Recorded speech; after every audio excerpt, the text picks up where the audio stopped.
இந்த மதீனா மஸ்ஜிது நபவி என்று சொல்லக்கூடிய இந்த பள்ளிவாசல் யார் உருவாக்கினார் என்று சொன்னால் ரசூல் ஸல்லல்லாஹு அலைஹி வஸல்லம் புகாரி சொன்னார்கள், மஸ்ஜிதுல் ஹராமை தவிர்த்து ஒரு ரக்காத்து தொழுதால் 1000 ரக்காத்துகள் தொழுத நன்மையை அல்லாஹ் இந்த மஸ்ஜிது நபவியில் கொடுத்திருக்கிறான்.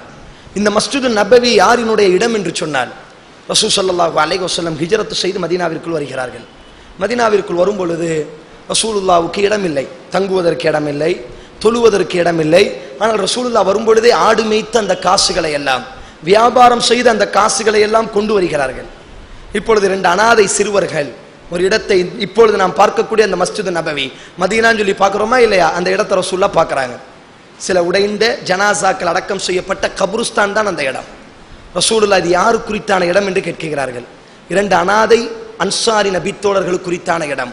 சிறுவர்கள் அவர்களை அழைக்கிறார்கள், இந்த இடத்தை எனக்கு நீங்கள் தாருங்கள், அல்லாஹுவின் இறை இல்லம் எழுப்பப்படுவதற்காக வேண்டி. அப்பொழுது அந்த அன்சாரி சிறுவர்கள் சொன்னார்கள், உயிரையே கொடுக்க துணிந்த அந்த அன்சாரிகள் இடத்தை என்ன சுருட்டவா போகிறார்கள், அல்லாஹுவின் தூதரே புலிக்கு பிறந்தது பூனையாகுமா என்பதை தாண்டி அன்சாரியினுடைய குழந்தை சொன்னது இமாம் புகாரி சொன்னார், யா ரசூலல்லாஹ் நீங்கள் வாய்விட்டு கேட்க வேண்டாம், உங்களுக்கே நாங்கள் அன்பளிப்பாக தந்து விடுகிறோம் என்பதாக அல்லாஹுவின் தூதர் சொன்னார்கள். இல்லை, எனது சொந்த காசில்தான் இந்த பள்ளி நான் உருவாக்க வேண்டும். ரசூலுல்லாஹ் அந்த இடத்தை தனது உழைத்த சொந்த காசை கொண்டு ரசூல் ஸல்லல்லாஹு அலைஹி வஸல்லம் அந்த இடத்தை வாங்குகிறார். இன்றைக்கு நாம் பார்க்கக்கூடிய அந்த இடம், அதனால்தான் மஸ்ஜிது நபவி, நபியினுடைய பள்ளிவாசல், ரசூலுல்லாஹ்வுடைய சொந்த காணி, சொந்த சொத்தை கொண்டு வாங்கப்பட்ட இடம். இப்பொழுது ரசூலுல்லாஹ் வாங்குகிறார்கள். வாங்கியதற்கு பிறகு ரசூலுல்லாஹுவும் நபித்தோழர்களும் தங்களது கரத்தால், சொந்த கரத்தால் அந்த மதீனாவை கட்டுகிறார்கள். ரசூல் ஸல்லல்லாஹு அலைஹி வஸல்லம் இந்த ஒரு பள்ளிவாசல், ஒரு நபர் ஒரு 1 லட்சம் ரூபாய் டொனேஷன் கொடுத்துட்டு இந்த பள்ளியில் ஒரு தொழும் பொழுது ஒரு சின்ன ஒரு சந்தோஷம் இருக்கும், நம்ம பள்ளி நம்ம கொடுத்துருக்கிறோம் அல்ஹம்துலில்லாஹ். ஆனால் மதீனா என்பது நபியினுடைய காசு, நபியினுடைய உழைப்பு, நபியினுடைய முயற்சி, நபியினுடைய திட்டம், நபியினுடைய அஜெண்டா. நபிதான் அங்கே இன்ஜினியர், ரசூலுல்லாஹ் தான் அந்த காணியினுடைய சொந்தக்காரர். ரசூலுல்லாஹும் நபித்தோழர்களும் இமாம் புகாரி ரஹிமகுல்லாஹ் பதிவு செய்கிறார்கள், தங்களது சொந்த கரத்தை கொண்டு அந்த மதீனாவை கட்டி எழுப்புகிறார்கள். அந்த மதீனாவில் ஒரு ரக்காத்து தொழுதால் 1000 ரக்காத்து தொழுத நன்மையை அல்லாஹ் ரப்புல் ஆலமீன் தருகிறான். உலகத்தில் 2வதாக அந்த மதீனாவிற்கு இல்லாத மற்றொரு சிறப்பு என்ன தெரியுமா? உலகத்தில் எங்குமே அந்த ஒரு இடத்தை பார்க்க முடியாது. இமாம் புகாரி ரஹிமகுல்லாஹ் பதிவு செய்கிறார்கள், அந்த மதீனாவிற்கு இமாம் புகாரி பதிவு செய்கிறார்கள், மதீனாவிற்கு நுழைந்தவுடன் இந்த ஹதீஸ் எழுதப்பட்டிருக்கும், மா பைன மிம்பரி வ பைத்தி ரௌதத்தம் மிர் ரியாதில் ஜன்னah. எனது வீடும் ரசூலுல்லாஹ்வுடைய வீடும் நபியினுடைய பள்ளியும் ஒட்டிதான். ஒரு பெரிய இடத்தை வாங்குறாங்க, ரசூலுல்லாஹ் பள்ளி கேட்டுறாங்க, தான் கொஞ்சம் அமர்வதற்காக வேண்டி 2 பேர் படுக்க முடியும், ஒருவர் தொழுதால் ஒருவர் படுக்க முடியாது, ஒருவர் ஃபுல்லா நிற்க முடியாது, அந்த அளவுக்கு ஒரு சிறிய இடத்தை தான் தங்குவதற்காக வேண்டி ரசூல் ஸல்லல்லாஹு அலைஹி வஸல்லம் வாங்கி வைத்துக் கொண்டார்கள். இன்னைக்கு நீங்க மதீனாக்கு போனீங்கன்னா அந்த இடத்தை பார்க்கலாம். ரசூலுல்லாஹ் அடக்கம் செய்யப்பட்டிருக்கக்கூடிய அந்த இடம் ரசூல் ஸல்லல்லாஹு அலைஹி வஸல்லம் குடும்பம் நடத்திய இடம். ரசூலுல்லாஹி ஸல்லல்லாஹு அலைஹி வஸல்லம் சொன்னார்கள், மா பைன மிம்பரி வ பைத்தி. ரசூலுல்லாஹ்வுக்கு ஒரு மிம்பர் இருக்கும், இதான் உதாரணத்திற்கு இந்த மிம்பரும் எனது பைத் இவ்வளவுதான் தூரம் இருக்கும். இந்த இடைப்பட்ட இந்த இடம் ரௌதத்தும் மிர் ரியாதில் ஜன்னah. சொர்க்கத்தில் ஒரு தோட்டத்தை நீங்கள் பார்க்க வேண்டுமா, உலகத்தில் சொர்க்கம் வேண்டுமா, அந்த ரௌதாவில் அமர்ந்து கொள்ளுங்கள். அல்லாஹ்வின் தூதர் சொன்னார், உலகத்தில் எங்குமே இந்த ஒரு இடத்தை பார்க்க முடியாது. சொர்க்கம் அமர வேண்டும், சொர்க்கத்திற்கு போக வேண்டும், சொர்க்கத்தில் இழப்பாற வேண்டும் என்றெல்லாம் நாம் நியத்து வைக்கிறோமா இல்லையா? ரசூல் ஸல்லல்லாஹு அலைஹி வஸல்லம் இந்த உலகத்தில் ஒரு சொர்க்கத்தினுடைய தோட்டத்தை சொன்னார்கள் என்று சொன்னால், எனது வீட்டுக்கும் எனது மிம்பருக்கும் இந்த இடைப்பட்ட இந்த இடம் சொர்க்கத்தினுடைய தோட்டமாக இருக்கிறது, அங்கே நீங்கள் மேய்ந்து கொள்ளுங்கள் என்பதாக.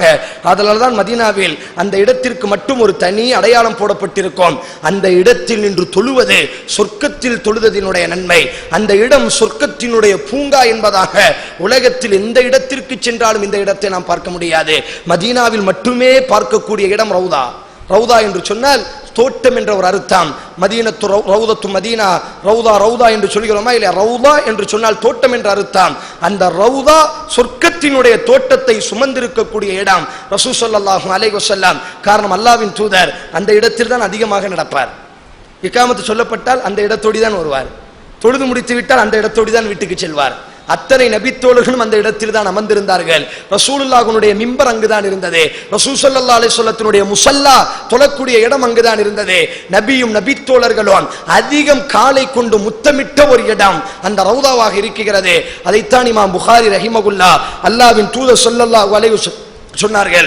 மதீனாவினுடைய அந்த பள்ளிக்கு இருக்கக்கூடிய சிறப்புகளில் மிக முக்கியமான ஒரு சிறப்பு, ஒரு ரக்காத் அந்த பள்ளி ஒன்று நபியினுடைய சொந்த காசில் கட்டப்பட்டது, இரண்டாவது நபி தனது சொந்த உழைப்பில் கட்டப்பட்டது, மூன்றாவது நபியினுடைய திட்டத்தால் கட்டப்பட்டது, நான்காவது ஒரு ரக்காத்து தொழுதால் 1000 ரக்காத்து தொழுத நன்மை, ஐந்தாவது அந்த பள்ளியில் சொர்க்கத்தில் குறித்தான தோட்டத்தை அல்லாஹ் இந்த உலகத்தில் வைத்திருக்கிறான். அந்த மதீனாவில் மட்டும்தான். அந்த இடத்தில் ரசூல் ஸல்லல்லாஹு அலைஹி வஸல்லம் மரணிக்கிறார்கள். மரணித்தவுடன் நபித்தோழர்களுக்கு மத்தியில் ஒரு சிறிய ஒரு ஆலோசனை, ரசூலுல்லாஹ்வை எங்கு அடக்கம் செய்வது? சில நபித்தோழர்கள் சொன்னார்கள் ஜன்னத்துல் பக்கீல் அடக்கம் செய்யலாம். சில நபித்தோழர்கள் சொன்னார்கள் தனியாக அடக்கம் செய்யலாம். இமாம் புகாரி பதிவு செய்கிறார்கள், அபூபக்கர் சித்தீக் ரலியல்லாஹு தஆலா அவர்கள் எழுந்தார்கள், சொன்னார்கள் அல்லாஹ்வின் தூதர் சொல்ல நான் கேட்டிருக்கிறேன், அல்லாஹ்வினுடைய இறை தூதர்கள் எந்த இடத்தில் மரணிக்கிறார்களோ அந்த இடம்தான் அவர்களினுடைய கபர் என்பதாக அல்லாஹ்வின் தூதர் சொல்ல நான் கேள்விப்பட்டிருக்கிறேன் என்று சொன்னவுடன் உடனே ரசூலுல்லாஹ் இந்த இடத்தில் மரணித்தார்களோ ரசூல் ஸல்லல்லாஹு அலைஹி வஸல்லம் ரபீல் அவ்வல் 12ஆம் பிறை திங்கட்கிழமை லுகாவினுடைய நேரம் சாயக்கூடிய அந்த நேரத்தில் ஆயிஷா ரலியல்லாஹுனுடைய மார்பகம், ஆயிஷா ரலியல்லாஹுனுடைய அந்த நெஞ்சிலே மரணிக்கிறார்கள். அந்த இடத்திலேயே ரசூலுல்லாஹ்வுக்கு கபர் தோண்டப்படுகிறது. அந்த இடத்திலேயே அல்லாஹ்வின் தூதரை அடக்கம் செய்யப்படுகிறது. ரசூல் ஸல்லல்லாஹு அலைஹி வஸல்லம் அடக்கம் செய்யப்பட்ட இடம் அந்த இடம்தான்.